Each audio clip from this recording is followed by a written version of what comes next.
हाय मित्रांनो, माझ्या नवीन व्हिडिओमध्ये तुमचं स्वागत आहे। सो आज मी एक नवीन रेसिपी बनवणार आहे, उडदाच्या डाळीचे मेंदूवडे।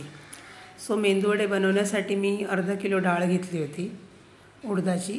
ती मी 4-5 तास भिजत ठेवली होती आणि ती मी भिजून झाल्यानंतर मग ती मी अशी वाटून घेतली मिक्सरला जाडसर। तुम्ही बघू शकता, थोडं थोडं पाणी टाकायचं आणि वाटून घ्यायची। स्वतः याच्यामध्ये मी जिरे टाकलेत, कढीपत्ता टाकला याच्यामध्ये आणि खाण्याचा सोडा पण टाकला आहे आणि मीठ टाकले आणि हे पूर्ण एकजीव करून घेणार आहे आता मी छानपैकी।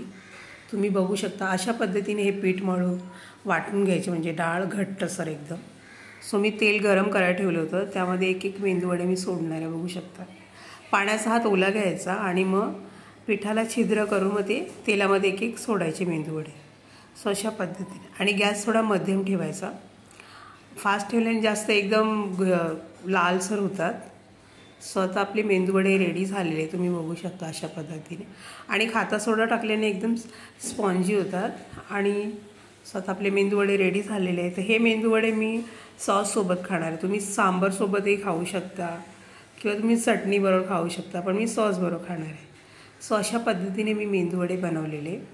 तुम्ही माझ्या चॅनेलवर नवीन असाल तर प्लीज मला लाईक करा, शेअर करा, सबस्क्राईब करा। स्वतः आपले हे मेंदूवडे रेडी झालेले आहे, तुम्ही बघू शकता। बघा मी ह्या पद्धतीने टाकत होते। व्हिडिओ आवडला तर प्लीज मला लाईक करा, शेअर करा। थँक्यू।